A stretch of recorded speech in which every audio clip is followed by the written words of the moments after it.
Welcome back to our coverage of the heat rounds for the second round of the Cloud Sport Road to Vegas, sponsored by Playseat and licensed by Formula E. My name's Ali Tak, and I'm joined here in the commentary booth by Edward Hunter and the driver Remco Major. We get some professional opinion from him on the racing as it comes round. Nice to see you guys. How are you doing? Oh, good, thanks. Yeah, really enjoyed the first semi-final. A lot of action, lots of heartbreak, lots of drama, and now we're going to get more of the same, hopefully, in this semi-final. Qualifying coming up soon. But also Remco's here, our invited driver who sadly can't take part in the semi-finals for various reasons, but will be able to commentate with us and give his expert opinion. He's a young man with a very bright future ahead of him and a glittering career behind him too, of course. Yeah, thanks. I'm very pleased to be here, and it's said I can't participate, but yes, this stuff happens sometimes. Bad luck. I had bad luck in Long Beach as well, so maybe there's a next time. Absolutely, it's a cool prize this everyone's going for. Huge money on the cards here. So everyone here is racing to qualify for tomorrow's final, and each race weekend adds up towards a championship. Top 10 winners of that championship get to move on to Las Vegas, where they can race for a prize pool of $1 million. So an incredible amount of money on the table at the moment.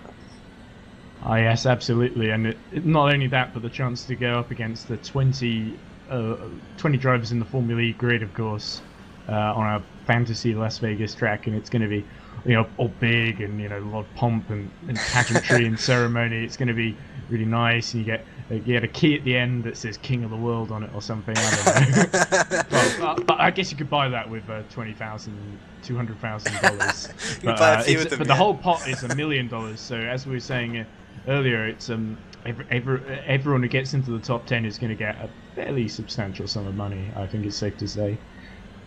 Yeah, and that great prize has brought out, I think, some of the best sim drivers in the world.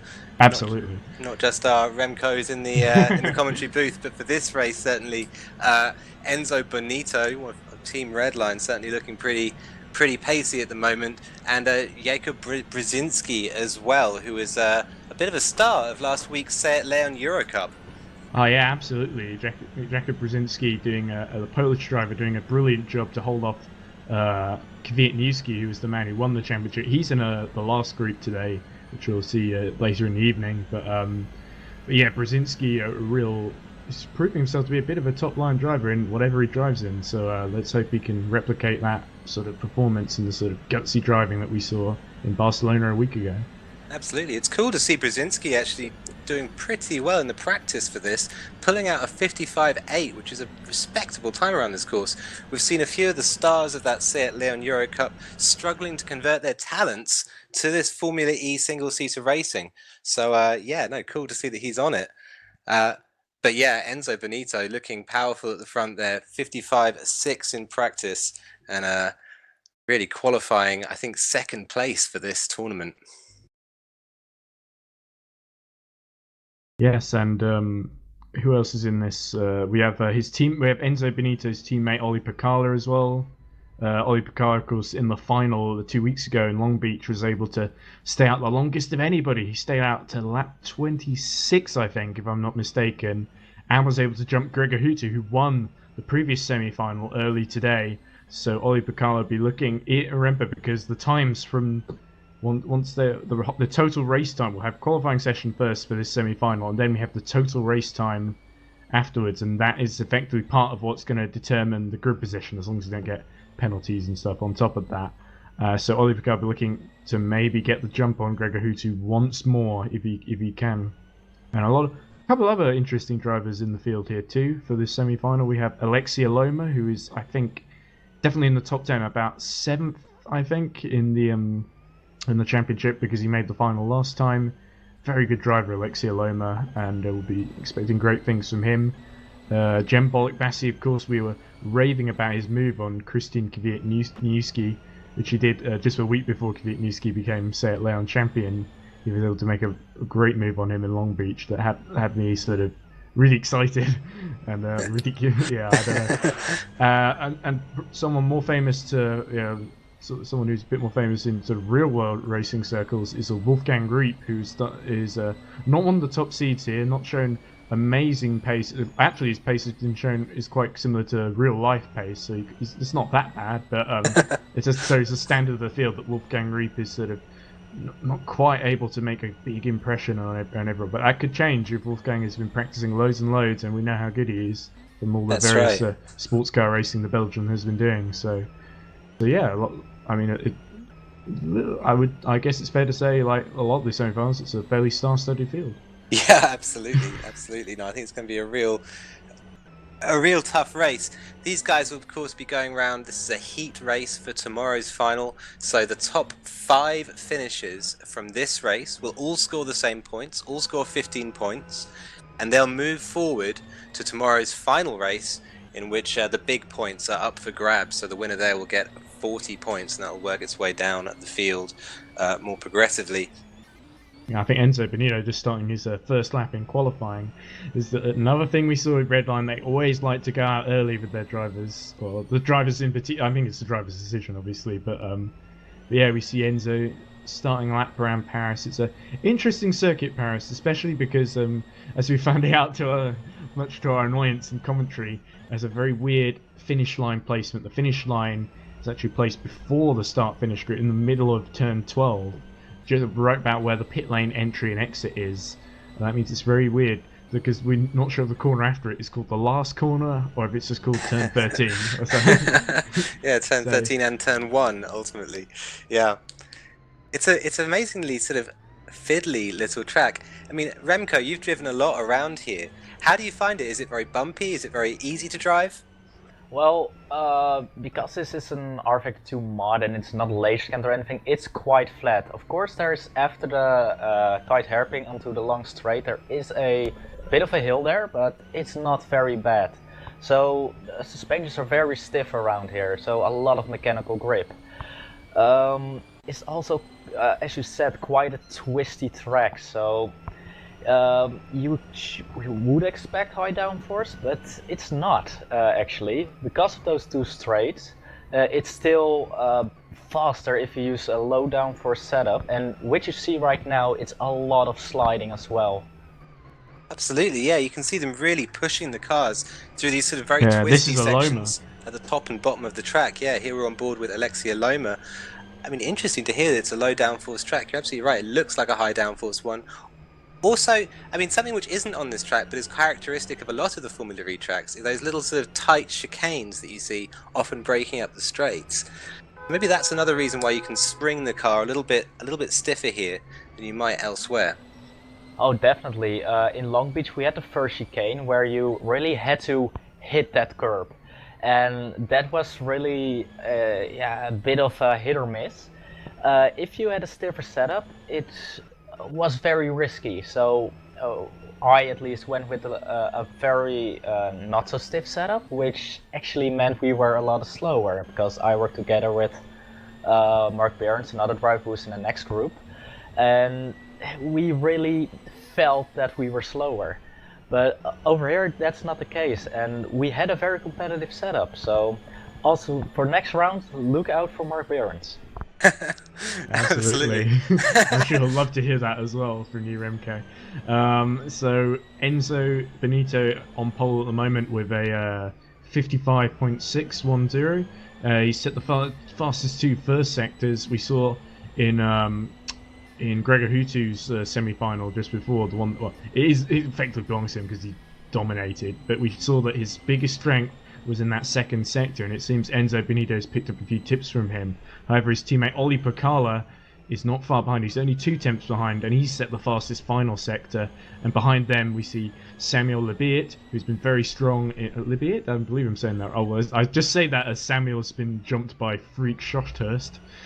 And yeah, so I was going to say Samuel Lebiet has been very strong in the warm-up sessions and the practice sessions. He's been consistently, I think he was about 14th fastest overall, but Freak Shock has just jumped him in the order with a 56.0, and Bibiet has a 56.1, and then in 5th position Jakob Brzezinski, who we were talking about earlier, is at 56.29. So the early days yet, we saw a lot of the best times are sort of in the 50 in the 55-second bracket, and even the 54-second bracket, they're really pushing it. But yeah, in the race, we'll expect to see a lot of 56s. But yeah, it looks pretty competitive, especially around the midfield section. Absolutely. I'm not sure we've seen a 54 yet, but you know, Oh, those that's true, 55s yeah, are going to tumble. Yeah, I mean, because I was looking at that time by Enzo Benito, and I was thinking, wow, 55.6. And then you gave me pause there. I was like, Yeah, it was just like that. He's just turned it on, isn't he? yeah, right. No, incredible. A 55.61. I mean, you should stand up and look at that, because that is a great lap to just start the session with. I mean, he's not going to. He can just sit down and have a cup of tea now, surely. Well, I wouldn't discount Ollie Pacala, because remember Pacala was ahead of him for much of Long Beach as well. So there's always, and like I said, Pacala fastest in the final sector as well. So that might irk Benito a little bit. But remember, the key thing for Enzo is that he wants to make it to the final and not crash out at that final as well, like he did before. And it didn't only wreck his race; it destroyed Wyatt Gooden's race as well. And yeah, so. A lot of pressure, a little bit of pressure on Benito. Oh, as we see Freak Shockhurst having a massive accident in qualifying. No harm done though. He can just instantly, he can call up Dr. Spock and teleport back to the pits instantly without any repercussions. But yeah, that's not good for your confidence to see the entire front end of your car disintegrate like that in an instant. No, you're absolutely right. It's amazing though, isn't it, to see Benito and Pacala at the top there, two more red line teammates on the front two positions on the grid. This could be a rerun of the first qualifying session as things stand. I think there we saw Hutu and Uso just taking pole position and second on the grid between them. Yeah, I think it was Daniel Kiss in. It was someone else in second who wasn't. You may be right, Uso. yeah. But Uso definitely got the jump at the start and moved up to second. But I know your point. You're right. They did pretty much dominate the first semi-final. We're going to run out of red line drivers soon, I think. After this, and you see Pacala actually slightly up on this lap in the first sector on his teammate Benito. So let's see how this lap develops. Going around the hairpin now. Let's see what time he sits as he crosses the second sector timing beam. 38.6. Is that good enough? Not sure. Looks like he's slightly up, but he's going to have to pull it together in the final sector, which is where he's strong, of course. Let's see what happens. Going across the timing beam now. Still second. Does improve, but just not by quite enough there, Pacala. Not quite stringing the lap together that he really needed. I mean, at the same time, you can't be disappointed with a 55.8 dead. I mean, that's 0.2 faster than the guy in third place here. Ooh. Well, speaking of third place, Jakob Brzezinski has just taken it with a 56.037. So very close in the battle for third place at the moment between himself and Freak Shockhurst. And Samuel Lebert, of course, who's only a tenth behind. Well, under a tenth, actually. I mean, we're seeing in this field, for the commentary, for this session in qualifying, for the previous session in qualifying, after the hot laps as well, a much broader spread of times than we might normally have seen. I mean, certainly at Long Beach, we saw guys just within hundredths of a second of each other. I don't know, is there a sort of reason behind that, Remco, do you think? Oh, I'm pretty sure that it is because there are, for one, more turns, but also those turns are very close to each other, and there are some turns from top of my head, like turn 1 is one, where the start finish is. You can take the entry difference, just give up on one turn to be faster on the next turn. So it's a lot more technical than Long Beach, where it was a very fast circuit where you had about 6 turns or something. So when there was only one line there, over here you can take 6 different lines through some parts. So yeah, but that also helps with overtaking. We saw Mohammed Patel using that to great effect in his semi-final after he missed the start and was able to make a lot of moves up the field. So it just shows that you can make moves offline and pull them off. It's not like there is sort of one line here, but you can, if you're confident enough, you can actually make a lot of moves in surprising places. Like turn 4, he made a move just like I remember Sam Bird and John Oaken colliding together into the air. We're watching Benito go for turn 4 now, and that's where the move was made. earlier on. So, but yeah, it looks like Benito Pacala are the only ones I can see fighting for pole here, because you're right, the spread is so big between themselves and Brzezinski in third, and it could just be like you said, variety of reasons: the track design, the fact that it's more technical, and maybe it suits some drivers better than others. But we'll see. Hopefully, it's not. Oh, as you see, Benito right off the left wheel of the car into turn 8, which is, of course, like we said, a little bit of a corner, kind of like Long Beach. So, yeah, I wonder if this is, apart from that corner, a track that suits Benito more than Long Beach. Right, he was giving a very graphic illustration there of why corner cutting and track extension isn't so much of a problem here in Paris. There isn't much place. It's not difficult to enforce. The wall kind of does it for you. I mean, in the pre-qualification for this, there was a huge problem with track limits actually. Well, not really a track limit, more the wall of the turn of the start-finish, which was used because if you go over the start-finish line, you've got your time. So if you flatline it through there, you actually could smash into the wall and get a new car, which made your time like half a second faster. Brilliant. Yeah, there were a lot of times removed because of that, and in the end, the same drivers will go through, of course, because yeah, you know, if you manage to set up such a quick time like a Bonito can do, and you use it well, you can do about half a second slower. Well, I don't even think it was half a second, it was like a couple of tenths maybe. But then you will also easily get into the top 80. Absolutely, and that's something we've seen in the qualifying line that people have been driving here, where they've been, I mean, not to the extent they're driving into the wall, of course, but they've been taking a very wide, slow line into that first corner and compromising the end of their previous lap in order to make sure that their next lap is dynamite. And then reciprocally, when they finish that lap, taking a very tight line into the final corner and really screwing up the beginning of the lap that would come after that. Yeah, we've just seen a Freak Schothurst setting a really good lap time there. Just under 2 tenths slower than Enzo Benito, but he's taken third place back from Brzezinski, and he's not far off Pacala either. It's a 55.794 he's just set, so a pretty good lap time. Not fastest in any of the sectors, but not far off either. Really, Schothurst, I mean, he'll be a little bit frustrated with that lap, I think. 600ths of a second behind second place, and, you know, a really stellar lap and not improving his grid position. So a little bit of a... Ooh, that's a tough Someone's done a crush. Mark Ringhur in the last corner.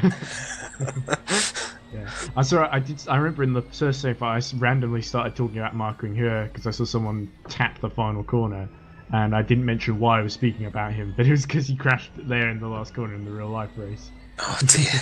Which was a bad mistake by me, but I apologise. It happens. And so yeah, this 5 minutes left of just under 6 minutes rather of the session left, and yeah, still Freak Schothurst at least making a bit of a freeway fight at the top, but Brzezinski going to have to pull out something a little bit special to catch up those few tenths he's missing, I think. And the local hero Libert is sitting pretty in 5th right now, so that's where we want to finish to get into the final, I think.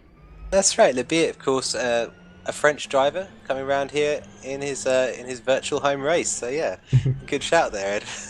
Yeah, I mean, it's such an iconic location as well, Paris. I mean, no disrespect to Long Beach, but I mean, Paris, the sort of where motor racing was born, essentially, in the first ever race, which I believe was Paris to Rouen in the 1800s. So yeah, long history, of course, but not so much an electric racing history, although we're starting to see that becoming established. That's an interesting point. I'm not actually sure how many years this track's been in the Formula E calendar. Do you know, Ed? It's the first started in season 2, so it's only had one race so far. Okay. They'll be obviously coming back to it this season. It's an amazing track right in the centre of Paris. I think you were saying around the Houses of Parliament? Yes, the Les Invalides building is the Houses of Parliament. You'll see it when in the race, when they do the pit stops, you can see it in the background. It's a really magnificent sight, I have to say. I mean, even in game form. I mean, I know obviously it's nowhere near as impressive as the real thing, obviously, but it's a nice little... Yeah, that's Paris. And you can even see in this shot here the Eiffel Tower in the background, which is just like on TV as well. They did a really good job of replicating some of the TV camera angles in this, I feel. Quite ironically, I haven't been able to spot it yet. maybe it's because you're sort of still in. I guess you wouldn't see it much when you're driving around either, Remco. But maybe he's still in that kind of mode. It's always good to pay more attention to the track. Personally, I'm a bit of a not much going on in my head, to be honest. So I just look at everything. As we see a replay here, I imagine of a horrible incident. Looks like that's Bollock Bassi just getting it wrong at turn 8. I presume it's Bollock Bassi. I'm guessing because he's the one that runs with the regular Formula skin rather than the red line or the white one or whatever. Yeah. That sort of silver and yellow skin. I mean, it looks like a tough corner, that one. A lot of people catching the inside of it on the way through there. I guess it's one of those corners you don't really want to lift and lose time. If you can go for it flat, then you can get away with it. Looks like a lot of bravery and sort of, stiff underpants moment, as it were, going through that corner.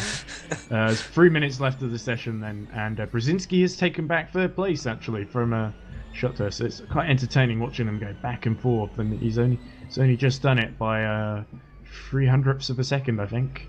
He's 55.746. That's right, but in the meantime, Olli Pakela in second place has moved the goalpost that little bit further away. He's now running a 55.618 compared to Enzo Benito, his teammate. That's 8 thousandths of a second behind. Oh, that's frustrating. Frustrating, but incredible sort of synchronized driving there from the two red line guys, Benito and Pakela at the front.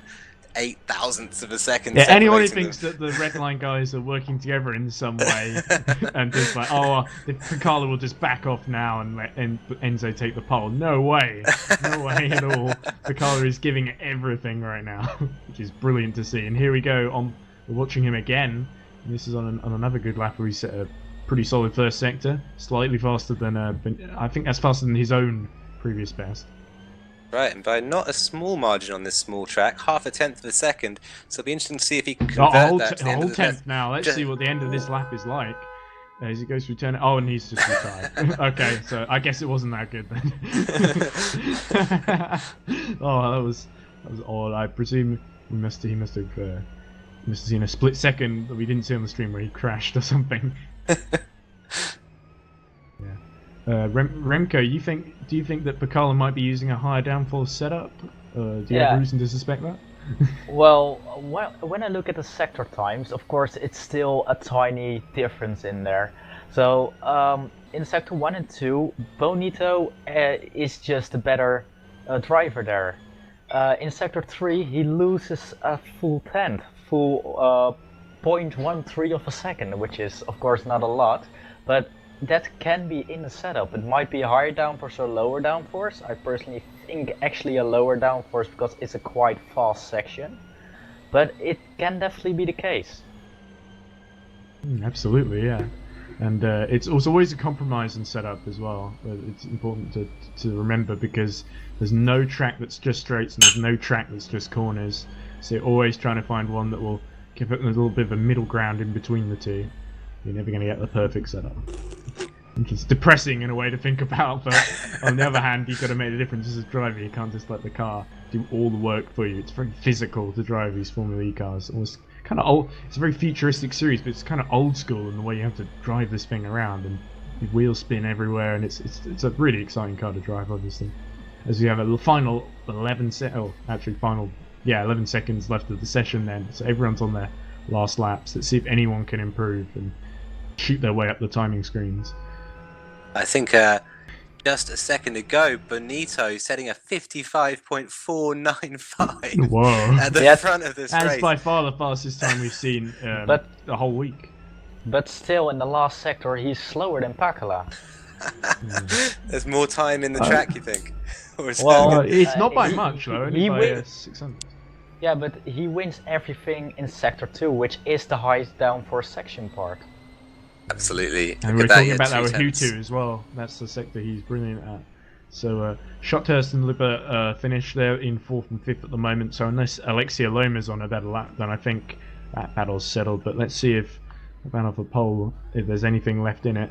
As I see Alexei wandering around without a rear wing, so I presume he's not going to be able to improve his position looking like that. Look at the sorry forlorn state. You don't often see the car missing the rear wing, it's usually the front wing that goes first. But I might give him that low be... downforce setup that he's looking for, though. Yeah, it could be that he's just spun around and hit the rear, I think. But yeah, so I presume that's the session, unless Benito and Pacala and Brzezinski would have crossed the line by now. I must be on a really slow. They seem to be the only three that are showing on the timing screens are not okay and having finished the lap. I'm seeing everyone in the pits, apart from the people who have finished their lap.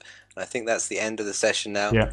And so it's going to be Enzo Benito taking a provisional pole position. Of course, the stewards haven't looked at these results yet. So Benito on pole, followed by Pacala, and then Brzezinski in third position. He's going to be followed by Schothurst in fourth, Libert, so that's the French hometown hero, in fifth, Eloma in sixth, Dalmau in seventh, Bollock Bassi in eighth. We've got Meinek in ninth, followed by Lee and Diaz, and then in 12th position, Rineo, followed by Hawkins, and then taking up the rear of the field is going to be Takai. Toika. Okay, you got it. Sorry. Let me hesitate. This is a good moment to just remind anyone watching that they can send us a tweet at I'm at Edward J Hunter, Ali is at Ali Pack. Just use the hashtag Road to Vegas. Send in any sort of random question you want us to answer about, especially about Road to Vegas. So yeah, I'm not sure what Remco's Twitter account is, but I don't follow him, so don't worry. I don't even know if I've got one. Oh, okay, fair enough. I can make you a joke account right now if you want, while we're waiting for the race Well, to start. I've got an account, but I don't know how it's called. Oh, fair enough. You can also, if you hashtag the Road to Vegas, we'll find That's what I forgot to say. Yeah. I may have said the wrong hashtag there in my haste. Yeah. I don't check the YouTube comments very much, so it's probably a good idea not to. But yeah, seems like a good start to this semi-final, I think. Very prominent, the red line guys at the top, obviously, but Brzezinski, Schothurst, Libert not too far behind, and if Libert can finish in the top 5, I think the virtual crowd is going to go crazy if they can. I mean, absolutely. I think we're going to see a tight battle here for 5th place. I think more than maybe the first race that we saw. I mean, Eloma, Libert, and Schothurst, I think all three of them could be seeing, a very close battle throughout this. Throughout these, was it 45 laps? Yeah, it should be 45, but it's the same length as the previous semi-final, which I see no reason for it not to be. Louis Dalmau in 7th, of course, Jem Bollock Bassi in 8th. Both of those have made the final in Long Beach. Both of those very good drivers, so they'll be hoping to gain a few more places, get by their rivals, get into that top 5, get the extra points, and the score generally. I mean, we've seen these races. I mean, we've seen 2 weeks ago in Long Beach, we saw a huge dropout rate, people crashing an awful lot in these heats. And then last race as well, I think we got out of a pack of 28 finishes for the race. So it's anyone's game. I mean, qualifying can be, it's only an indicator here. It's not necessarily that much of an advantage. Also, only 4 drives in the lead lap. Yeah, I think so. Yeah, because 5th place was 2 laps down. Walter Wedgeworth, the brilliantly named Walter Wedgeworth, who fantastically was able to do it somehow without a front wing. Funny story, you were actually right, Ali, when you said that the guy behind, I can't remember his name, but he was Clean. a German. Clean, yes.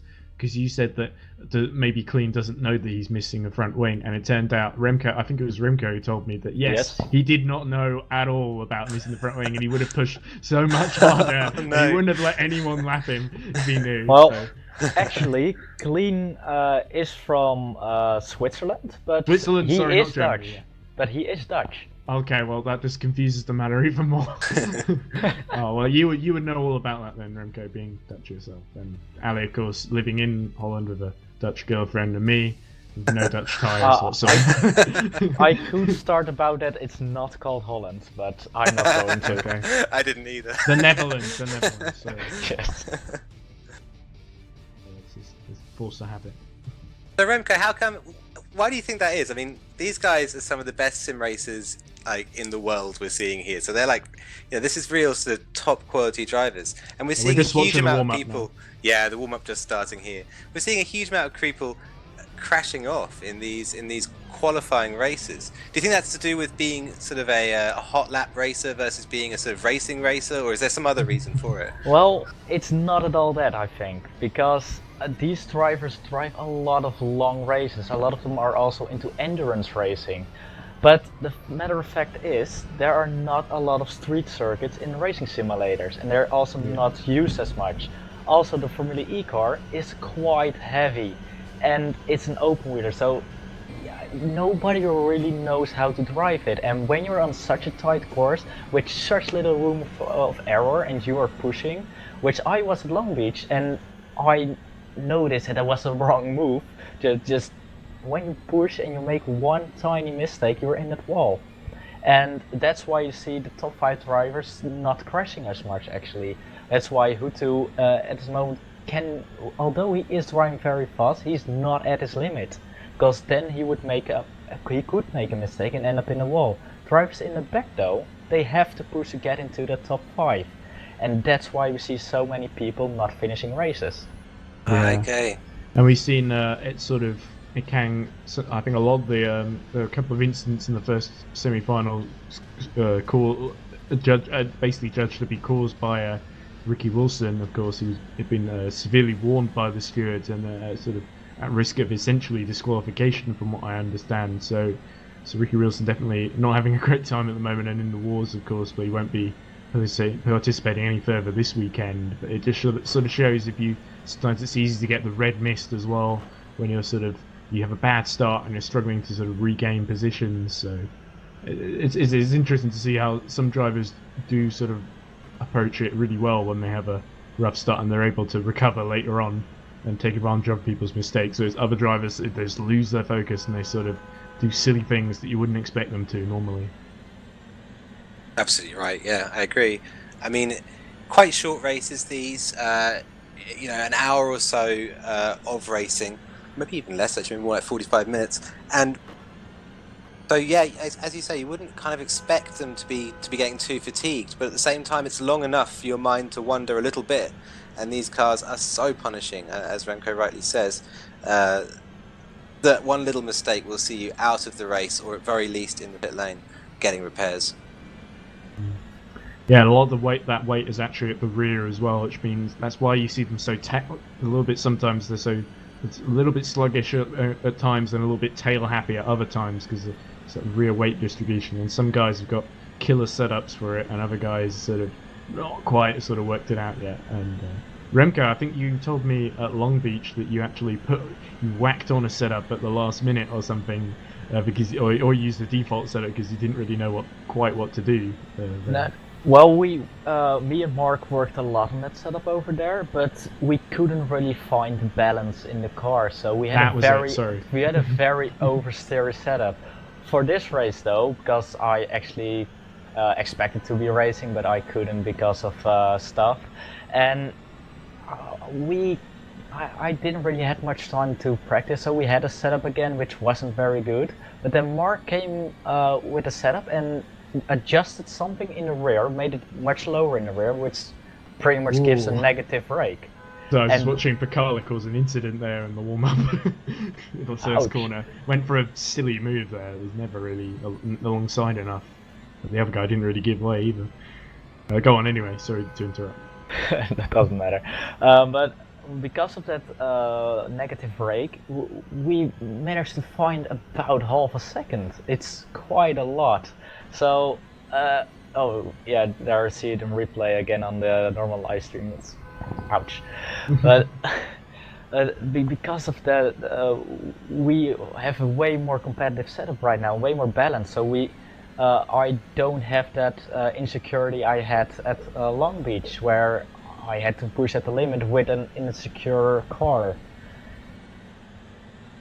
Yeah, it's always good. I think it's so key when you're a real race driver and a sim race driver. You just need to have confidence in the car underneath you. You need to make it so it's predictable, so you can use the ideal line. You can brake exactly where you want to, and the car doesn't do anything that unexpected. There's no massive oversteer. You don't want to have these big oversteer moments that you're constantly trying to save. You want to keep it nice and steady. Well, anyone who's watching you in the semi-finals in Long Beach, especially in qualifying where you've had a massive crash at the first go just because the car's oversteering so much. It was really good to hear that magical Mark Behrens has helped you with your, and I really hope that Mark actually uses that setup. If he doesn't, there's going to be a lot of work done for nothing in that third group. But we'll see when we get to it. We've got to worry about the second group first, obviously.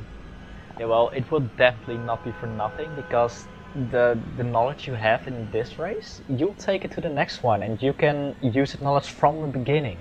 And obviously. So that means you can be way more competitive then. Yeah, but you kind of, for Mark's sake, you'd be hoping that he uses setup, but never mind.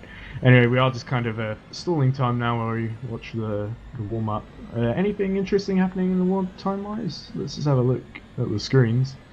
I mean, in the previous round we saw earlier today, we saw Gregor Hutu taking his race setup out during this warm up, as a lot of these guys will do, just to get used to that slightly safer setup before they start the race, and actually losing about a second of time on a lap time, so running 56 5s, 6s. Now, just like Bonito has been a 10th up on Hutu in his qualifying performance, he's also a 10th up on Hutu in his sort of maximum race performance too. It looks like a 56.4 for him in this session. As the session ends abruptly, and we get ready for the race. Then, who wants to do the start? Shall I do the start? Okay, I'll do the start. and yeah. So yeah, I mean, Remco, is there really that much difference in setup between qualifying and race? Actually, not at all. Because these cars have like a limited amount of fuel, because they don't have fuel actually. It doesn't matter, you can't be heavier, so you actually always drive with the same setup, which is the fastest one.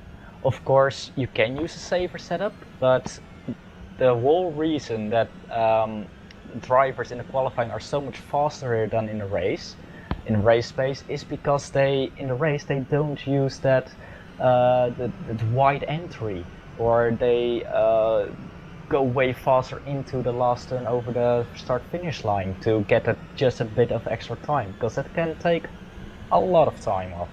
Now, remember, sorry to interrupt, but in the first semi-final we saw Gregor Hutu actually sprinting away on this warm-up lap and turned out to be his fastest lap of the race, of course, because of the unique placement of the timing beam at the end of the turn 12.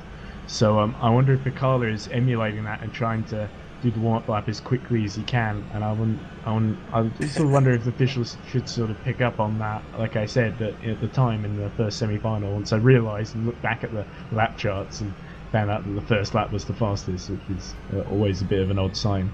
But I do not think it's the warm-up lap that counted, but the first lap in general, because that's always start from the same place. Oh, of course, yeah, sorry. Yeah, but my point sort of still stands. It's kind of it's kind of an erroneous lap as we see them punching together at the end there. But Picala, Brzezinski already in place. Just quickly, Remco. It would be bad if the fastest lap point would be given in the first lap. So yeah, absolutely. That's very true. Anyway, they all line up now and we get ready for the lights to go out. Which one of the red line teammates is going to get the best getaway? Are they both going to get a terrible getaway? We don't know until it starts, do we? So, tension builds, excitement builds. I try and say more words to fill the gap before the lights go out. And do they go out? Do they appear? No, we're waiting a long time now. One car is still lining up. Oh, that's why. It's because of the... I can't see. There we go. It's the first light, second light, third light, fourth light, and fifth light. And they go out, and the semi-final 2 begins as Ollie Picala doesn't quite get the jump on his teammate, but it's very close going into turn 1. A little bit stuttery on my end, but it looks like the order is the same. There's a bit of a cluster in the middle as they all bunch together. But Ollie Picala is still in the lead now, ahead of it. He's jumped Enzo Benito actually, so I was wrong about that completely. Sorry. Should have been looking at timing screens and not the stream. But yeah, Brzezinski's still in third, Schotthurst fourth, Samuel Libert still in fifth. So Pacala, they're jumping from third position on the grid ultimately, lining up actually in third behind Brzezinski in second. Oh, that was a bit weird. Jumping. I did think he was in the wrong position. I didn't know the white car was there. Yeah, exactly. No, Brzezinski, man, was in second place ultimately, and so he actually lost out at the start, fell down to third position, and we're looking at Pacala now leading the race over Benito, which is cool to see. I mean, Pacala last weekend managed to hold off his teammate Benito all race, I think, for the Long Beach he held off win. too. That's right. So an absolute beast to have at the front of this race, and I think Benito's going to have to get the moves on him early. I wonder if there's going to be any investigation into that start of lining up in the wrong group positions, because I was pretty sure Brzezinski did not qualify in second. But anyway, it looks like order has roughly been restored, except for the top two Redline teammates, of course. As we see one car going wide there was a yellow car there, went right into the wall and was missing its front wing, I think. I hope it didn't suffer suspension damage too. I'm not sure exactly who that was. I believe it was someone in the lower reaches of the top 10, not one of the top 5. As Aloma is up to 6th now. Or did he start? Yeah, I'm pretty sure he's been in roughly the same position, but it seems like he's holding off Dalmau behind him rather than attacking the cars in front. And yeah, there's a big gap to Libert in 5th. So yeah, as we just started lap 2, and Pacala growing a 1.7 second lead over Enzo Benito now.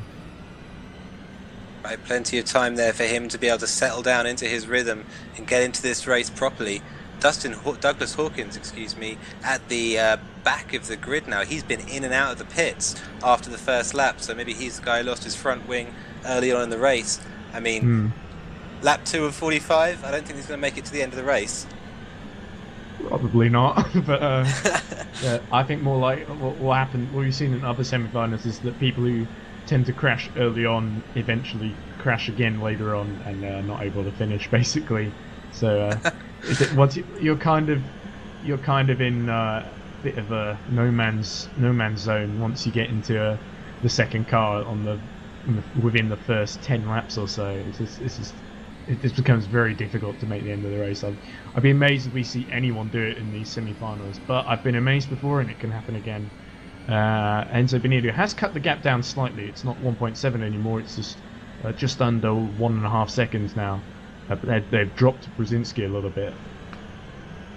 Yeah, I think those two red line guys will be looking to sort of work together to make a little gap to third place if they have the pace for it. I mean, it's always a little bit slower to overtake, I think, and so those guys will be looking to, maybe get themselves a little bit closer to the end of the race, let them find their rhythm in these early parts, and work on a gap to third place at Brzezinski. Let me tell you what the problem for Benito really is here. Is the fact that Pacala is, as we saw in Long Beach, he's the guy who's able to make the energy in the first car last. Because remember in Long Beach, he stayed out longer than anybody else by about at least 2 or 3 laps, because he didn't pit until lap 26 or something. So it's just really gonna be an up. I mean, Benito can't really think about staying out longer than Pacala because he'll just end up pitting on the same lap. So his only real chance is to try and pit before in an attempt to maybe try and undercut him. I'm not sure it's quite gonna work out, depending on how he plays it. Yeah, I mean, we've seen Pacala, the king so far of Formula E strategy pitting. I think he ran a very long first stint in Long Beach, as you say. It really took a lot out of the energy of the car. But ultimately jumped his teammate, I think, in that pit stop. So, at the moment, he's the guy who knows how to deploy those pit stops. Yeah, he did the strategy to perfection, but the only problem was that he didn't quite exploit it and able to get into a podium position right at the end of that race. But who knows, maybe he's learnt a bit from that and able to manage, even though he has more power in the second car, able to manage it a bit better. So the order at the start of lap 5 then staying roughly the same. Pacala in first, Benito second, Brzezinski third, Schotthurst fourth, Libert fifth. And surprisingly, apart from Douglas Hawkins, there's very few incidents going on. So yeah, everyone's still in the race, pretty much. Yeah, absolutely. I mean, last time out, 8 finishes in the race. I mean, although we did have more starters in the first semi-final. Yeah. We did have 17. We have 14 in this one, so 3 drivers less, but still. Yeah, absolutely. Is that Gem going a bit wide? these cars are sort of. They have a very sort of specific type of motor on the back of them. So I mean, an electric engine is very different to a fuel engine. What's it like, Remco, sort of getting off the line in these cars? Is it difficult? Well, the way these electric motors are simulated, it's not that Oh, hard to huge get off. crash there for Jem Bollock-Bassey. And he was running in really, he was running in 8th place, I think, and he's just hit the back of someone, lost his front wing. Hopefully he'll be able to continue, but that looked incredibly dramatic. Just as we were talking about how everyone was staying out of trouble, Jem goes and does something a little bit silly, I think. He just missed his braking point in turn 11, I think. Well, and yeah, let's see what happened here. So that is, who's that ahead of him? Oh no, he's hit the inside and he's gone upside down actually. Whoa! That was an absolutely colossal incident. And the other guy, I think who we saw earlier, who's broke his front wing, is still going. So that was not Hawkins. Hawkins has had a separate incident. Jem Bollock-Bassey has got going again in 11th, despite the car flipping over and literally becoming, kissing the ground of his helmet, no doubt. And it's just, wow. that's Unbelievable. That's a very easy thing to do in this track. On those yellow-red curb on the inside, sleeping policeman. Well, Yeah, those are not sleeping policemen, but very much awake. But on the inside is a curve, but a very high one. If you touch that one, you will get up in the air and absolutely demolish your suspension. Jem Bollock-Bassey is just retired now, and so is Alex Diaz. I'm not sure if Alex Diaz was involved in the incident there, but it looked to me like Jem had the crash all on his own. I did sort of think that he had gone into someone there, but it just turns out it was just, like you say, Remco, just a misjudgment, got up on the curb and turned the car over. But yeah, look, incredibly dramatic there. And oh, is this Alex Diaz? Yeah, it looked like he was missing a front wing there as we watch him go through the last corner, and yeah, he's just gone straight into it and come to a standstill. Oh no, is that him in the pits now? So that might not be Alex Diaz at all. That's if that was that'd be Hawkins there, still in last position. That's gonna be his second trip through the pit lane. Yeah, so we're not quite sure what happened to this race. Yeah, we're not quite sure what happened to Alex Diaz there, but it looks like a separate incident to the Bollock-Bassey one. Although it was on the same, they have both retired on the same lap. So anyway, 8 laps elapsed now. Pecala still leads Benito. I was always seeing another guy drop. They're dropping like flies all of a sudden. We should never praise them for having a clean first lap, because then they just mess it up completely. So Tapio Rineo, rather, and Timu Toika have both retired on lap 8 and 9 respectively.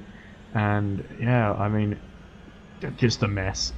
Also, Frake also tapped the curb on the inside there. It's very lucky to escape from that without any damage. Oh, yeah. Good point, actually, Remco. I missed that, looking at the timing screens, everyone dropping off. Should be really focusing on the battle for the top 5 mainly. I mean, we did sort of expect people to drop out, so we see it's Dalmau, I think, who has lost his front wing, and he's holding up Milinek? Yeah, Milinek and David Lee. So not quite in the all-important 5th position, which Samuel Lebiet is still holding, but yeah, good little battle this for 8th position, 7th position rather. I mean, we saw people in Long Beach able to, as Minek makes his move, so pushing up towards the inside there, not quite making it stick. Yeah. But we saw in Long Beach people able, without a front wing, to hold off attacks for quite a long time. Being able to, I think, just drive defensively enough to hold back people, even if they did have a front wing behind them. Yes, I just wonder if Dalmau is he's a finalist, of course, a very good driver, but I wonder if he's more vulnerable due to that front wing. We did, of course, see Walter Wedgeworth make it into the top 5 in the previous semi-final in the absence of his front wing, into the despite of it, but I don't think Dalmau is going to have quite the same luxury here, not least because he's starting a bit lower down, but you know, I could well be wrong. Anything can happen up front.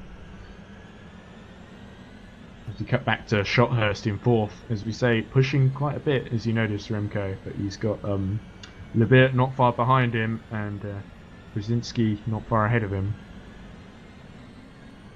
This might become a very interesting battle, because at Long Beach there wasn't pretty much no room to overtake because of the fast turns.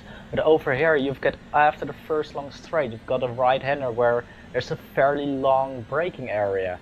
Of course you can dive on the inside in the hairpin for the other long straight. There is so much more space to overtake, and I'm quite interested to see what people are gonna do.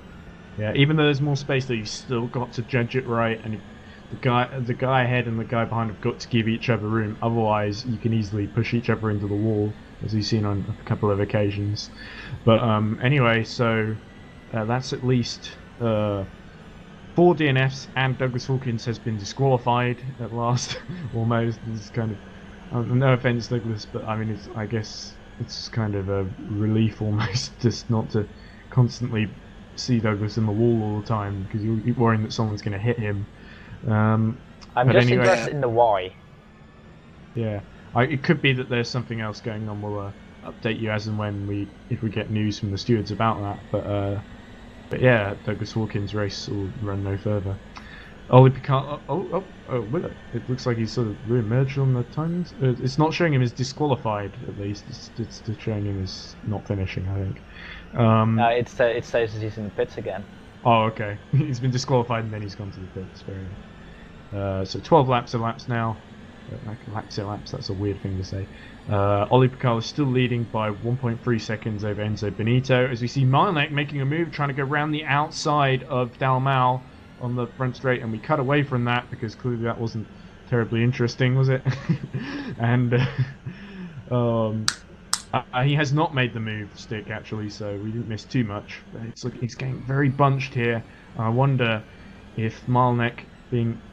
Yeah, as we're seeing the replay now, which is very good, we just see Milnek running out of room a little bit, and Dalmau trying to just drive the widest car he can, I think, to try and keep them behind. But I wonder if David Lee is seeing this and thinking about maybe making a move on Milnek as he's getting bottlenecked behind.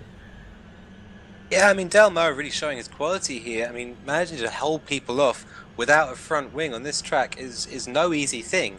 I mean, as you're saying, there's these long braking areas on this track, and you're going to want to bring the front into those corners. And I mean, not having a front wing isn't the best way to do that. So, fantastic to see him holding off 8th place Melnek and 9th place Lee for this amount of time.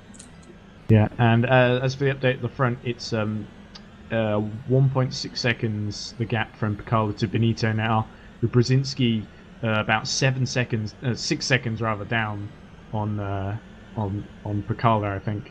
And yeah, so the two battles developing here are Brzezinski, Schotthurst and Libert fighting for 3rd, and Dalmau, Milnek and Lee fighting for 7th. And Loma seems to be sort of in between those two battles, 9 seconds behind the leader, so he's sort of in the no man's land. Oh, as we see the move here, this is Milnek going down the inside of Dalmau at the hairpin. So I guess it was kind of inevitable. We knew it was coming, but still a pretty well judged move there. No contact made. And Samuel Liebert here running a great race in 5th position. We're seeing actually quite a bunched up field behind Brzezinski, so that's Schotthurst and Liebert chasing him. But that's 3rd, 4th and 5th in this race. I mean, if you finish anywhere in the top 5, you're picking up those 15 points.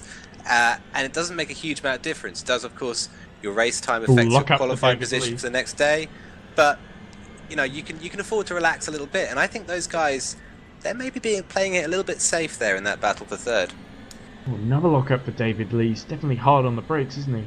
Yeah, but as you were saying, a really good job by Samuel Liebert. I did sort of pick him out before this semi-final as one to watch, especially as a Frenchman. I always like to see local guys do well at the home race. It's always I think it was Nigel Mansell who used to say that racing for a home crowd is worth a few extra tenths because of them cheering you on. I mean, not quite the same here because the crowd isn't real, but well, don't tell Liebert that though. And, that seems to be working for him. Yeah, another move in nothing here from David. This is down the inside. I don't think there's much that Milnek can do to defend here. I hope they don't make contact. They're very close here, actually. Yeah, but he gets through. We saw David lock up a couple of times on the front tires. This can actually lead to flat spots in the simulator because it is simulated. Also, if you have locked up a couple of times, 1, your tires were down a lot more, and 2, they actually overheat. Yeah, that could be an issue. So let's hope that David is able to manage that. But I think the problem is with the sorry, I thought I saw something I didn't. The thing about that is that the Michelin tires are built for all conditions. They are built to last the whole weekend. But like you say, Remco, they're not built to take that kind of abuse almost. You can sometimes, I'm sure on the stream, people can hear the tires just crying enough every time he locks up. As Dal Mao is actually pit now, so he's decided, I think quite wisely, now he's running in last. He has nothing really to lose and may as well put the front wing on and sort of pit early because it's just before the pit window, so it's an early pit stop. He can make the end, I think. I don't even know because I've never made the end. It's not well. I mean, not well. You were not the only one who's not made the end, as we see Schotthurst pitting from fourth place, I think. Yes, he's pit from fourth, and now he's pitting now. Is he going to try the undercut? No. Yeah. Oh yes. Never mind. I thought it was Schotthurst without a front wing. That was Del Mao. Yeah. I wouldn't be surprised to see Brzezinski jumping in the pits in the next couple of laps in order to cover Schotthurst off and make sure that he doesn't exactly pull out that undercut. So something has happened to Schott. I think you were right, Remco. You did notice something there. Freak Schotthurst is listed as retired now, which is a really big disappointment for him because he was doing so well. He's not a driver we've seen often. He's Dutch as well, so double disappointment for you guys. Did he maybe get damaged in a tap with that inside curb? Could be because you said he was getting quite close to it. It could easily have been like maybe he got a bit too close to Brzezinski. We don't know without a replay, but whatever the reason, that's Freak Schotthurst race over as Samuel Libet, the local hero, is now entering the pits. I hope he's not retiring as well, otherwise I think the crowd's about to thin out. And yeah, but looks like from the time screen looks like an okay standard pit stop so far on lap 18. But, still not always that encouraging to see him come in so early. Gap at the front quite big now.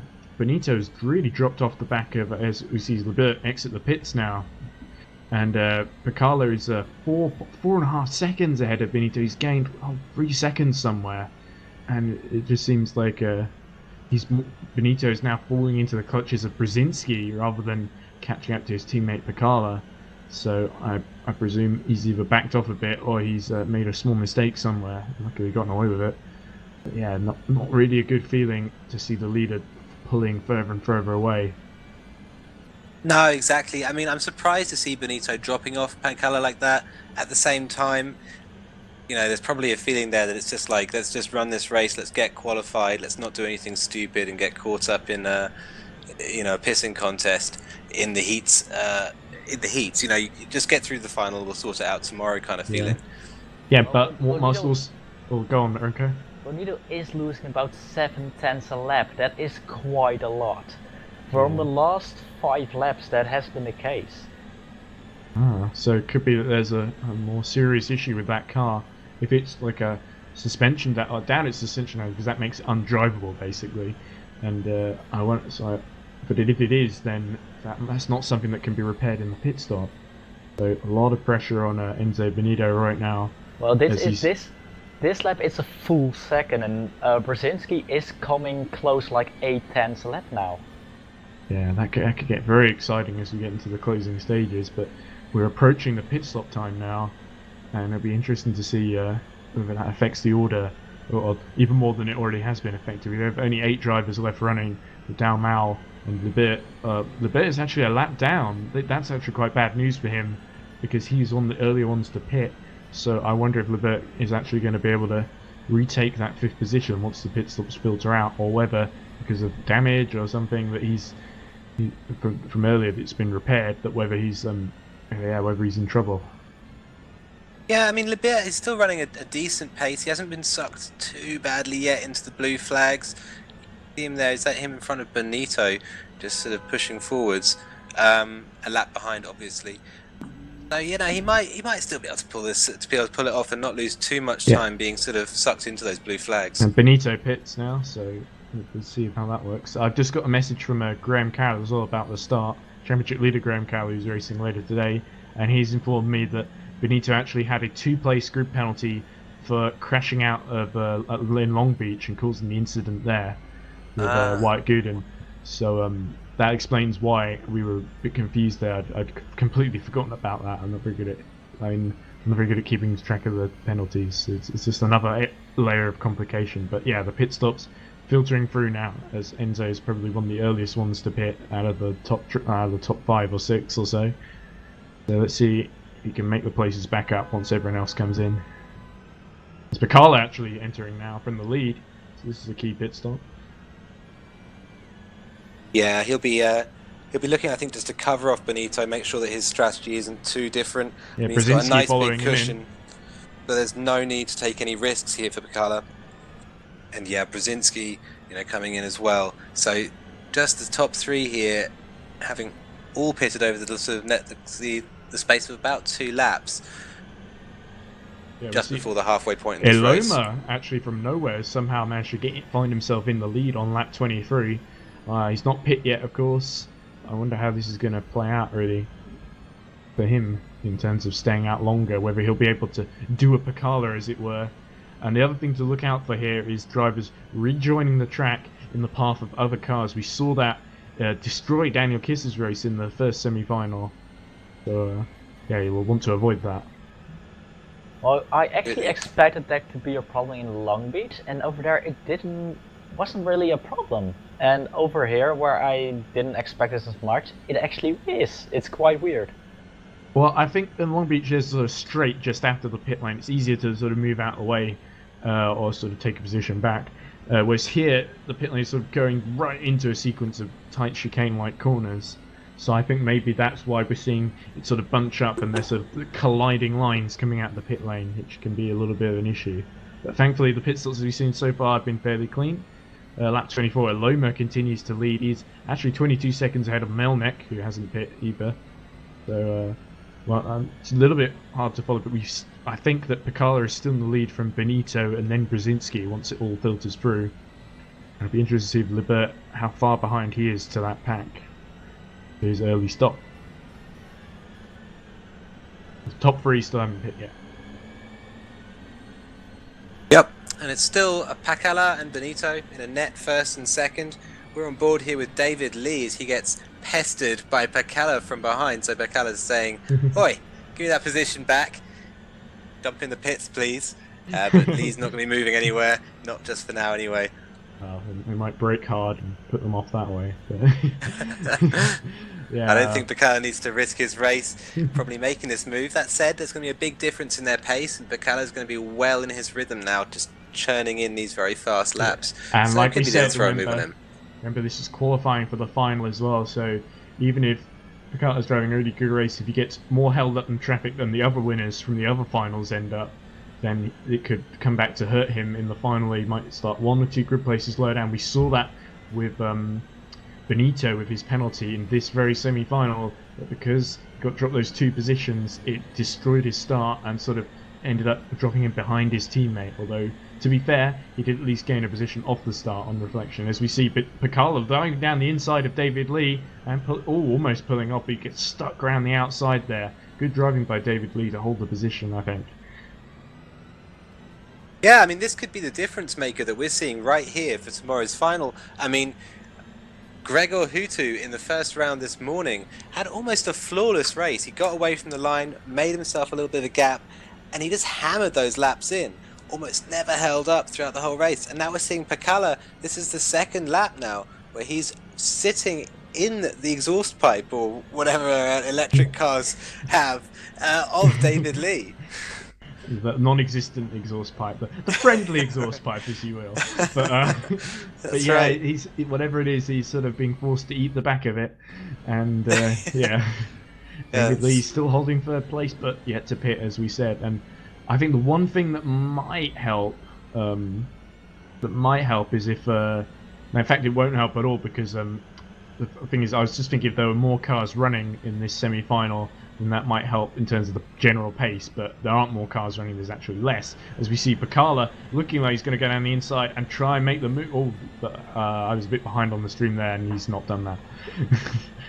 And Now, importantly, Pacala being held up here has allowed Benito to get right in on the action. yeah, Benito's He's now not only out of this. 3/10 behind his teammate, so he's going to be chasing him. A small mistake from Pacala at this point. You can see Benito snatching the win here in the second is that qualifier. Who's that pitting? That must be Malnek, who's just decided to give up now. From it's not really worth staying and just holding people up. Going to see where he re-emerges, as I think Pacala has a good chance of going down the inside here. Oh, that was very tight. He has made it through. So Pacala making it stick, and Benito is he going to be able to put Benito through going here to as follow well? him through? Because it's very easy when you lose one position, you can lose another just after. We see that a lot in real life Formula E, especially when you run offline.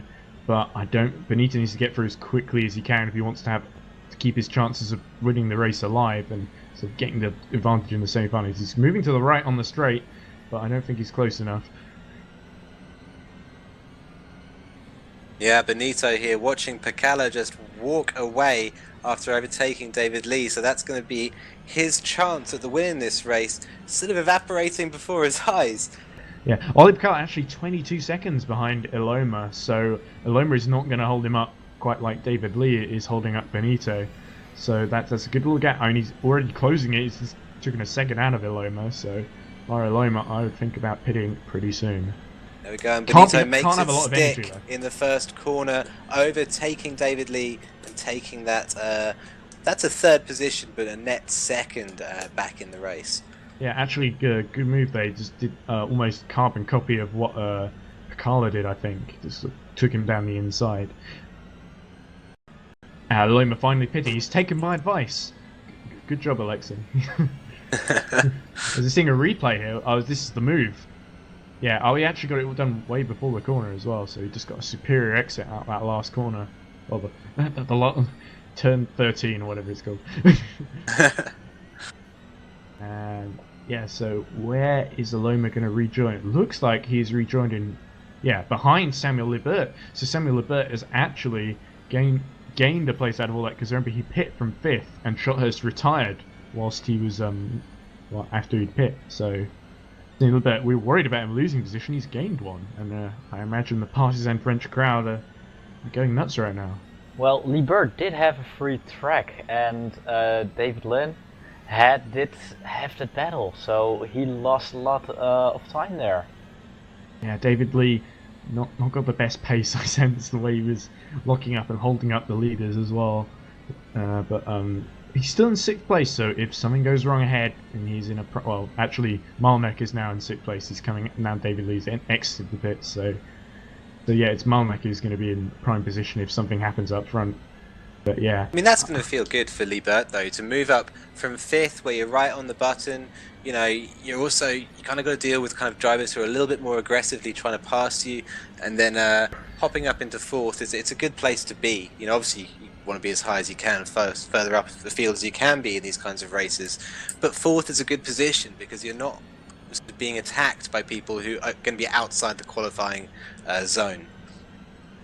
Yeah, absolutely. So let's just update ourselves with the gaps. Oli Pacala 2.2 seconds ahead of Enzo Benito, so it's closed a bit, but he's still not in firing distance. Brzezinski is in 3rd, 5 seconds down on Benito, and Samuel Libert is 5 seconds down on Brzezinski in turn in 4th place. Then we have Alexei Iloma, who's come up from 8th to 5th for a misfortune for those round, but also for some good solid driving. He's 18 seconds down on the guy ahead. And then we've got Malnek, who's 90 seconds down on him. David Lee 6 seconds down on Malnek. And Louis Dalmal, after having damaging the front wing earlier on, is 4 seconds down on David Lee. And everyone else behind him is out of it.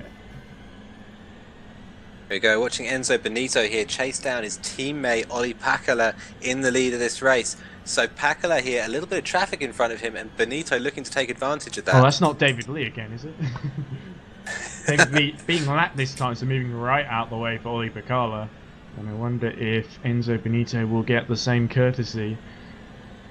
Let's hope for his sake that he does. Yeah, moving all the way along to the right. Not being too obstructive. 15 laps left to go, including this one. So yeah, it's definitely tight at the top. Let's hope that the Redline teammates Don't do anything stupid to one another. I think they're pros. They'll be fine. They'll be fine, but I'm not sure about their egos. One of them's got to lose. Yeah. Anyway, so that's the main battle really, the battle for the lead. But Brzezinski, Libert sort of starting to space out a bit. Not sure, and lower down the gaps are a little bit further away. Down Mao actually closing a bit on David Lee, so I wonder if he's gonna be able to get close enough to try and move there for 7th place. Last of the stragglers. I mean, Dal Mao is a cracking driver. He had a great showing 2 weeks ago in Long Beach. So I'm surprised to see him there in 8th position. I think he won't feel like that's sort of representative of where he should be in this field. So yeah, it'd be good to see him push forward and really start to threaten David Lee for that 7th position at very least. Yeah, and Remco's just reminded me about a story about the run-in he had with his own teammate in the chat there. But Oh, shut up. which I won't elaborate any further because I don't know anything about it. Yeah, so anyway, we're watching Dal Mao in 8th, chasing down David Lee. The back markers, or has he got past him actually? Is that him behind it? Because there's 2 white guys, one ahead, one behind. I can't tell which one's which. Yeah, I'm pretty. Yeah, he's still behind David Lee actually. So that's probably Brzezinski going to lap him, I think. But yeah, Dal Mao, having lost his front wing earlier on, a little bit out of position. If he can gain a few places, even if he can't get into the top 5, then that might be a good little bit of recovery for him. Might be able to save a bit of face, get a bit. Because you do get points even if you don't finish in the top 5. You do get a handful of points, and as we keep saying, every little bit can make the slightest bit of difference, which might, you never know what's going to happen in the next couple of rounds. Who's going to turn up? Who's going to crash out? Whatever. So you got to get every point when it's available. So no reason to back off from David Lee right now for Dal Mao. Absolutely. I mean, it's only the top 5 from this race who are going to move forward to tomorrow's final. But in the championship, it's the top 10 who are going to get the invitation to go to Vegas and battle for that huge grand prize. So you can get away with weekends like this. It's not so bad. You can have one where you've not qualified, but you've gotten decent points, 6th, 7th, 8th position in the qualifying race, and you'll still have a really good chance in the championship standings. Let's be honest, just finishing is a bit of an achievement sometimes. Certainly at this track, I don't know if it should be just 8-car heats or something. There only seems to be space for 8 cars around this circuit. The last heat ended with 8. Remco kept talking about how wide the track is. It seems to me the more I look at it, the narrower it gets. Well, on the straight it's very wide, but indeed in the middle sector, sector 2, it's so unbelievable tight. There's still enough place for you can actually go 3 wide if you want, but it's just such short onto each other turns that it's still only one line there. Yeah, absolutely. And yeah, so the gap at the front, 2 seconds now, so it's fairly stable between Bacala and Benito. But we are watching Brzezinski coasting up to the back of David Lee to lap him. Is that Libert behind, or is that Dal Mao? I think that's Dal Mao actually. So yeah, Libert is quite a way behind. Yeah, there's another 7 seconds. Yeah, exactly. So he won't be visible at that range. Yeah. So it's really just about surviving the final 10 laps now, I think, for these guys. And the only real battle for pride is one up front between the 2 red line guys. And I can't quite see Benito doing it, to be honest. I think he might be better served just not doing anything too stupid and just sort of maybe if he can close in the final 5 laps or so, maybe he can kind of weave around in Bacala's mirrors, try and unsettle him and sort of maybe force a mistake. But the way Ollie is driving right now, I don't see him falling for that kind of thing. It's been a dominant performance from Pakala, hasn't it, during this heat race? I mean, if Benito is going to throw something on him, I think they both end up getting a good sit down and talking to from whoever it is who runs Team Redline, because these guys. As far as I'm concerned, it seems like Gregor Hutu runs Team Redline. Well, actually, it's Etse Kirchhoff. Oh, okay. There you go. So he'd be sitting them both down and giving him a good telling off if they were to give each other too much trouble in the closing stages of a qualifying race. They've both got to keep their minds on the long game and look to tomorrow to settle who's really the fastest around this track. Yeah, and as you see, it's as much going to be about strategy as it is going to be about making the best starters of being aggressive towards one another. So, and Pacala plays that game better than anyone, I think, although he's not needed to in this particular race. No, it's been great to see Pacala, walking away with it at the front, not having to put all of those, he's a wily fox, isn't he? He's one of these guys who manages to make a move seemingly appear from nowhere.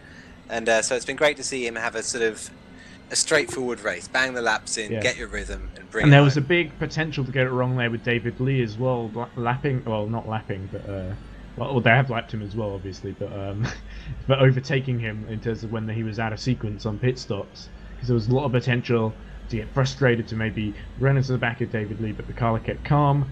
And so to make the move decisively into turn one, and Benito saw that and thought, I need to do that too, and so it proved. So it's just notice that in a race, you follow what the guy ahead is doing, and you sort of, especially if you're in risk management mode, which you often have to be in a race, of course, if you don't want to like bin it by pushing too hard, and you do tend to think of it a little bit like that. You get into the rhythm and the pattern of the person in front, and that tends to be the easiest way to get through the race.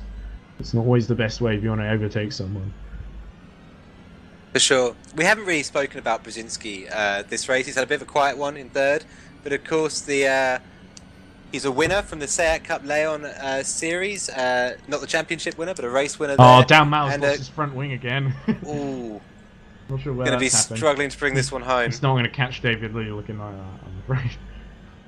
Yeah, but anyway, you were right about Brzezinski. Excellent performance in Seat Leons. He had a really good battle with Christian Kwiatniewski, who was eventual champion. Kwiatniewski basically decided in the final race that he didn't really need to win it, and he sort of almost backed off and sort of gave Brzezinski the opportunity. And they still fought him quite hard for it, but once Brzezinski, who was leading the race before then, and got back through, and then basically decided to let Brzezinski have it, I think, quite sensibly. And it's easy to lose and tell someone you let them win. but still, Brzezinski was it was still an excellent performance, and taking a first one is nothing to be scoffed at. And getting into the final here, I think, was he in the final in the previous one? I think he might have been the guy. I spoke earlier about the Wyatt and Benito incident. I think he might have been the guy who got his front wing taken out by Wyatt in the sort of closing stages, which sort of may have hurt his race a little bit. But that's right. He's currently sitting 13th in the championship. So this he did finish 13th. Yeah, so he'll be in a good position tomorrow if he qualifies again, which it's looking like if he can bring this home, it's looking like he will be able to qualify. And only 12, that's not too far behind the red line guys as well. So that is going to seem in pretty good stead for tomorrow. As I said, without having all the times, all the race times in front of us, like of course the admins and the race stewards we won't know exactly where everyone is going to filter out. I don't think any of the people who've gotten to the final so far for Paris have got any penalties hanging over them, so they've either all served them already, like Benito has, or they've just managed to sensibly not hit anyone. Right, what we're talking about here, I don't know if we've mentioned it in this stream, is that the race time for these guys is what counts towards their qualifying position for tomorrow's final. So the faster you can finish the race, not the fastest one lap or the fastest sector or whatever, but the fastest whole race distance will be the guy on pole position. Remco, I just wondering what you think of that system, just out of interest. Do you feel that there should be another qualifying for the final? If you were in charge of it, not that you ever will be, of course, but sorry. Thanks. But I was just wondering how do you... Well, neither will I, to be honest. But I was just wondering what your sort of thoughts on it. Do you think it's the best system, or have you seen a better system, or do you think it's about right? Well, I definitely don't think it's the best system. Of course, those are different races. In one race, you can have two leaders battle the entire race, and then they will lose time. And in another race, you can have one driver just drive off on his own and not have any battle at all. So you get punished for battling, which I do not like. But Of course, there are also different circumstances, like there's a dynamic grip level. If there are less drivers, the grip builds up less fast. So I'm still a big fan of just separate qualifying for it. Well, I'm afraid I'm going to have to. We could have agreed to disagree with you on that one, Remco. But my personal thing is that it's got to have. It's a tournament for the whole weekend, and you've got to be performing all the way through the whole weekend. And sometimes there's an element of luck. You run into traffic. There's more people retire, so the track isn't rubbered in quite as well. But you got to take the rough with the smooth. And I personally think it's still fairly entertaining to watch, and it's sort of we still see the best guys making it to the front generally. Sometimes we see like a little bit of bad luck for people who sort of like get disconnected or whatever, but you can't really help that. Obviously, that's nothing to do with the system. And yeah, we're seeing Pakla here just back on track.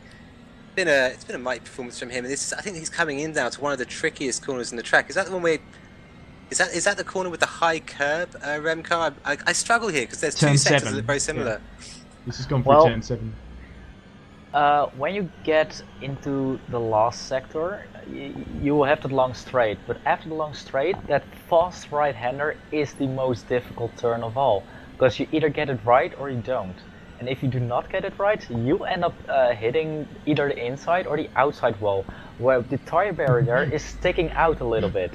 If you hit that with the rear, your front gets pulled into the wall, so your race pretty much is over then. What I see a lot of guys doing is slow down a bit more, steer in a bit later, and drive it safe around there. But that costs a lot of time. So if you want to make up ground, it's there. But if you're gonna lose a race, it's also there. Yeah, absolutely. I can see what you mean. And it is one of these tracks. I mean, an incredible amount of time, as you were saying, sort of lost from just kind of not taking everything out of the track. 1 second a lap. It seems incredible to me. And that's definitely a lot. What I pretty much thought it was about half a second, which you can lose over there. It's for one turn. That's a lot. It's just it surprises me, but that's just the way road circuits work. You're either on the limits and you're gaining a lot of time, or you're just under the limits saving your car, or you're just in the wall. It's the last lap now for Pakala. So. Just got to hold off Benito for one more lap, and he'll win the semi-final and be in a good position for the final tomorrow. That's right. We've been singing his praises all race long, but Pakala has drove absolutely stunningly. Wasn't rattled when he was held up by David Lee, when he was pressured by Benito, and he's managed to string it round to this last lap. Just a few corners to go now before he can bring it home. I was surprised he was also really close to Benito, who's been quick all week, to be honest. And he was so close to getting pole, despite not really needing to because of Benito's penalty. But here we go, he's entering the last corner now, and Oli Pakala takes the second semi-final of Cloud Sport Road to Vegas in Paris with his teammate Enzo Benito right behind him in second place. We're just waiting for Jacob Brzezinski to cross the line now. Here he comes. And he will take the last spot on this sort of semi-final podium, essentially. With Samuel Libert in fourth, local French driver Alexia Loma in fifth. He'll be the last guy to make it through to the final, so unfortunately Masig Marnek will not make it, neither will David Lee or Louis Dalmau. But also Freak Shothurst, Tapio Reneo, Timo Toika, Jim Bollock-Bassi and Alex Diaz all retiring from various things, and of course Douglas Hawkins being disqualified after a few too many incidents. But yeah, there we go. That's the second semi-final over and done with. And I think Team Red Light guys will be both fairly happy with that. Enzo Benito may be a little frustrated with that penalty. He might be thinking to himself, I could have won that without that. But he knows he didn't really need to win it. He just needed to make it through in terms of getting into the final. But yeah, I don't. There's Oli Pakala here and Enzo Benito taking their lap of honour together. Making sure those. I think they get on pretty well, these two. I don't think there's any kind of too much animosity between them. Like I said, I think Benito would be more annoyed with himself for what happened in the last race. You could say it's a harsh penalty, but you know, at the end there was only 2 grid spots drop on the grid, and he still managed to jump Brzezinski and, you know, got the most out of you know, what was the situation he ended up in. Absolutely, and I mean Brzezinski, you know, not an easy man to pass. He did it well, did it on the first lap, got his rhythm together, and him and Pakala, you know, they never really looked back throughout the rest of the race. So a fantastic, yeah, I mean a fantastic race from both of those guys. As they get Louis Dalmau entering the pits, missing his front wing. I can't remember seeing one lap with Dalmau. Okay, I saw like 2 or 3 with his front wing, but I just feel a bit bad for him. It's sort of, you know, come on, Louis. But, yeah, but at least he finished. At least he gets a few points, and I think one of the real heroes of the day, the new guy, Samuel Libiet, really stepping up to the plate, finishing in a pretty strong 4th place, to be honest. You know, it beat great Eloma. to see, yeah, brilliant. I mean, you know, the French guy doing well, bringing it home 4th in the Paris Road to Vegas round. So awesome to see. And we'll see him again tomorrow, of course.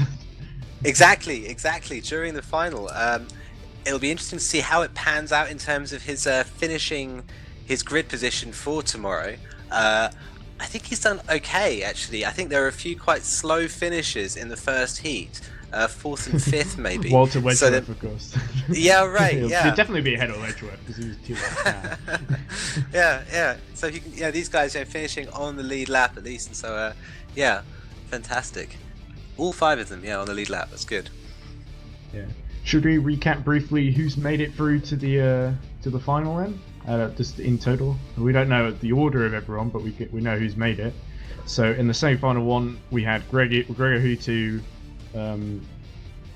Alexi Usi, David Greco, Mark Gassner, and Walter Wedgworth. They all made it through, and now they will be joined by Ollie Picala, Enzo Benito, Jakob Brzezinski, Samuel Libiet, and Alexia Lomar.